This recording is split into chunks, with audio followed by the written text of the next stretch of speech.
Shalom Godly Family, yuk kita nikmati teh hangat, teduhkan hati, hadirkan semangat. Firman Tuhan terambil dari Markus 10 ayat 13 sampai yang ke-16. Demikian firman Tuhan. Lalu orang membawa anak-anak kecil kepada Yesus supaya ia menjamah mereka. Kan tetapi murid-muridnya memarahi orang-orang itu. Ketika Yesus melihat hal itu, ia marah dan berkata kepada mereka, "Biarkan anak-anak itu datang kepadaku. Jangan menghalang-halangi mereka, sebab orang-orang yang seperti itulah yang empunya kerajaan Allah. Aku berkata kepadamu, sesungguhnya barang siapa tidak menyambut kerajaan Allah seperti seorang anak kecil, ia tidak akan masuk ke dalamnya." Lalu ia memeluk anak-anak itu dan sambil meletakkan tangannya atas mereka, ia memberkati mereka. Di dalam kebaktian umum, baptisan anak, tentu ada anak-anak kecil yang menghadiri kebaktian itu. Kita dapat melihat berbagai model anak. Ada anak yang tertidur di bawah ibunya, ada anak yang mencoba ikut bernyanyi, ada yang berceloteh tak henti, ada yang menangis, atau bahkan berteriak. Sebagian jemaat dewasa senang melihat mereka, namun ada jemaat-jemaat yang tidak suka beribadah bersama anak-anak. Setelah kebaktian baptisan itu, saya mendengar beberapa komplain dari jemaat. Ibadahnya tidak kusuk, saya tidak bisa berkonsentrasi.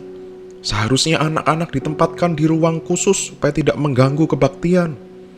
Pengkhotbahnya terganggu, padahal pengkhotbahnya senang dengan anak-anak. Begitulah realitanya.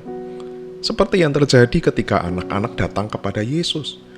Murid-murid Yesus justru marah, sebab mereka berpikir anak-anak akan mengganggu Yesus yang sedang mengajar. Selain itu, para murid berpikir bahwa Yesus tidak ada waktu untuk anak-anak. Apa gunanya anak-anak? Lebih baik jika Yesus berbicara dengan orang-orang dewasa, para pemimpin, supaya memberi pengaruh bagi citra diri Yesus. Namun, apa yang dipikirkan para murid tidak sejalan dengan pemikiran Yesus. Yesus justru marah dan menegur mereka. "Biarkanlah anak-anak itu datang kepadaku. Jangan menghalangi mereka, sebab orang-orang yang seperti itulah yang empunya kerajaan Allah." Secara tidak langsung, Yesus hendak berkata, orang-orang yang menghalangi anak-anak justru tidak menjadi bagian dari kerajaan Allah. Anak-anaklah yang menjadi bagian dari kerajaan Allah. Yesus juga bermaksud agar para murid untuk menyambut anak-anak dan belajar dari anak-anak. Kenapa Yesus mengambil contoh figur anak-anak sebagai pemilik dari kerajaan Allah? Yang pertama, karena anak-anak memiliki hati yang tulus, apa adanya. Anak-anak tidak melakukan sesuatu untuk mendapatkan sesuatu yang lebih besar. Yang kedua, anak-anak adalah pribadi yang lemah. Anak-anak tidak menunjukkan kekuatannya untuk membuktikan siapa dirinya. Sebaliknya, karena mereka lemah, mereka itu membutuhkan pertolongan dari orang lain atau orang dewasa. Godly Family, Yesus menghendaki kita mempunyai iman seperti hati anak-anak. Iman kepada Yesus yang dinyatakan dengan ketulusan hati tanpa mengharapkan sesuatu.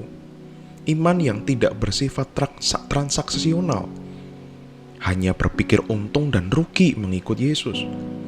Yesus juga menghendaki agar kita mengakui segala kelemahan di hadapan Tuhan, bahwa kita orang berdosa yang tidak mempunyai kekuatan apa-apa untuk mendapatkan sesuatu dari Tuhan. Iman adalah menerima, mengakui karya dan kuasa atas apa yang telah Yesus kerjakan melalui karya inkarnasi atau kedatangan, kematian, dan kebangkitan Yesus. Mari kita berdoa.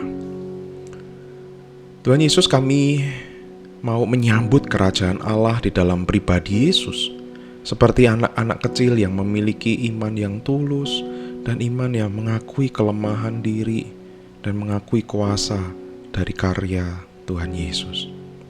Amin.